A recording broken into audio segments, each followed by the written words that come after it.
Screw को loose कर दिया। ये देखिए, ये लूज होने के बाद जो ये वाला पॉइंट है, जो ये वाला पार्ट है, इस तरह से ऊपर नीचे हो रहा है। तो जब मैं इस वाले पॉइंट को इस तरह से अप डाउन कर रहा हूँ तो देखिए मशीन के दांत ऊपर नीचे हो रहे हैं। ये देखिए, तो ये देखिए दोस्तों, जब मैं मशीन को यहाँ पर चला रहा हूँ तो कपड़ा बिल्कुल भी आगे नहीं बढ़ रहा है, वहीं का वहीं रुका है और बिल्कुल धीरे धीरे आगे बढ़ रहा है। और देखिए, मैं मशीन तेजी के साथ चला रहा हूँ, फिर भी कपड़ा ज्यादा आगे नहीं बढ़ पा रहा है। और कभी कभी यहाँ पर कपड़ा इकट्ठा भी होने लगता है और कभी कभी ऐसा भी होता है जब हम मशीन चलाते हैं तो हमारा कपड़ा बिल्कुल भी आगे नहीं बढ़ता है। ये देखें, वहीं का वहीं रुका है। आज के वीडियो में मैं आपको बहुत ही कमाल की ट्रिक बताने वाला हूँ। इससे क्या होगा, आपकी मशीन के राउंड भी बढ़ जाएंगे और आपकी मशीन कपड़ा भी सही से आगे बढ़ाएगी।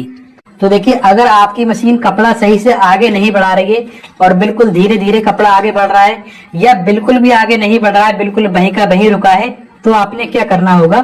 तो ट्रिक बताने से पहले आपने 2 काम और करने हैं। आपने कुछ चीजें चेक करनी होंगी। तो आपने पहले क्या चेक करना होगा, सबसे पहले आपने प्रेशर फुट को यहाँ से खोल देना है। देखिए, इस तरह से हमने प्रेशर फुट को अलग कर देना है। उसके बाद हमने निडल प्लेट भी खोल देना है। जब तक आप वीडियो को लाइक करके शेयर भी कर दीजिए। अगर आप चैनल पर पहली बार आए हैं तो सब्सक्राइब भी कर लीजिए। तो देखिए, सबसे पहले आपने क्या करना होगा, ये जो निडल प्लेट है इसको आपने क्या करना है, इस तरह से उल्टा करना है।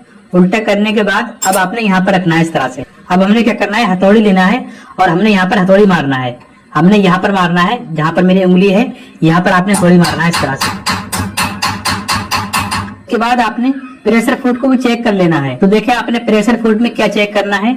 अब देखिए, हमने यहाँ पर हथौड़ी क्यों मारी है, क्योंकि मशीन चलते चलते क्या होता है, ये वाले पार्ट थोड़े से नीचे भी बैठ जाते हैं। कई बार ऐसा हो सकता है कि ये वाला पार्ट थोड़ा सा नीचे हो गया हो।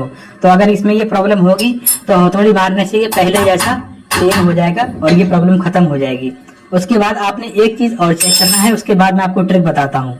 तो जब आपका प्रेशर फुट ज्यादा पुराना हो जाता है, मशीन चलते चलते यहाँ पर निशान पड़ जाते हैं। तो जैसा कि आप देख सकते हैं, ये प्रेशर फुट बिल्कुल पुराना हो गया है और यहाँ पर इसका जो स्टील वाला कलर है ना, वो खत्म हो चुका है। तो इस वजह से भी आपकी मशीन कपड़ा आगे नहीं बढ़ाएगी और यहाँ पर कपड़ा फंसता रहेगा, सही से नहीं चलेगा। तो अगर आपके प्रेशर फुट में इस तरह से प्रॉब्लम आ गई है, यहाँ पर बीच में निशान वगैरह बन गया है, तो आपने प्रेशर फुट को चेंज कर देना है, यानी कि आपने न्यू प्रेशर फुट लगाना है।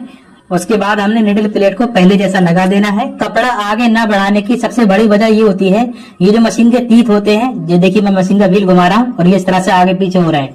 तो ये जो मशीन के दांत होते हैं, तो मशीन चलते चलते ये दांत कई बार इस निडल प्लेट के सेंटर से नीचे को हो जाते हैं।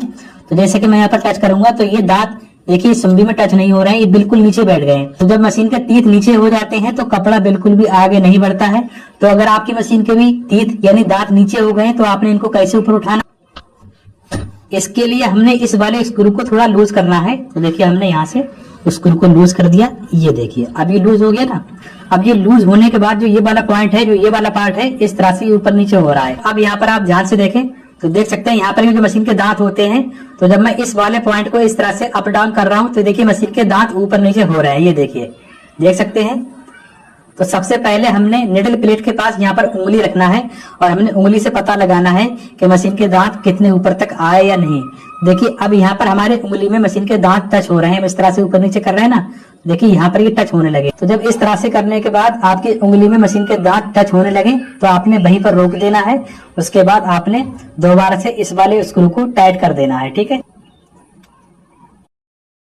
तो अब देखिए मशीन के दांत ऊपर आ चुके हैं। तो अभी जो निडल प्लेट होती है, तो यहाँ से जो दांतों की किनार होती है ना, तो यहाँ से ये किनारे ऊपर दिख रही हैं। अभी जिस तरह से मैं सुम्बी लगा रहा था तो यहाँ पर सुम्बी में दांत टच नहीं हो रहे थे। तो अब देखिए, यहाँ पर सुम्बी रुक जा रही है और यहाँ पर दांत टच हो रहे हैं। ये देखें। अब यहाँ पर अगर आपको ऐसा लगता है कि मशीन के दांत ज्यादा ऊपर उठ गए तो आपने नीचे कैसे करना है, आपने स्क्रू को थोड़ा सा लूज करना है इस तरह से। तो आपने यहाँ पर पेचकस लगाना है और इस तरह से आपने नीचे को दबाना है। इस तरह से दांत ऊपर उठ जाते हैं। ये देखें। तो इसी तरह से आप पेचकस की मदद से इस तरह से दांतों को नीचे कर सकते हैं और इस तरह से दांतों को ऊपर कर सकते हैं। आपने यहाँ पर उंगली लगाकर देख लेना है, आपकी उंगली में टच होना चाहिए। उसके बाद आपने दोबारा से यहाँ पर इस तरह से कस देना है। तो अब देखें, अभी जो कपड़ा आगे नहीं बढ़ रहा था, अब ये देखिए कितने अच्छी तरीके से कपड़ा आगे बढ़ रहा है और मशीन में कोई भी प्रॉब्लम नहीं है। ये देखें, बहुत अच्छी तरीके से कपड़ा आगे बढ़ रहा है। तो अब आपकी मशीन सही हो चुकी है।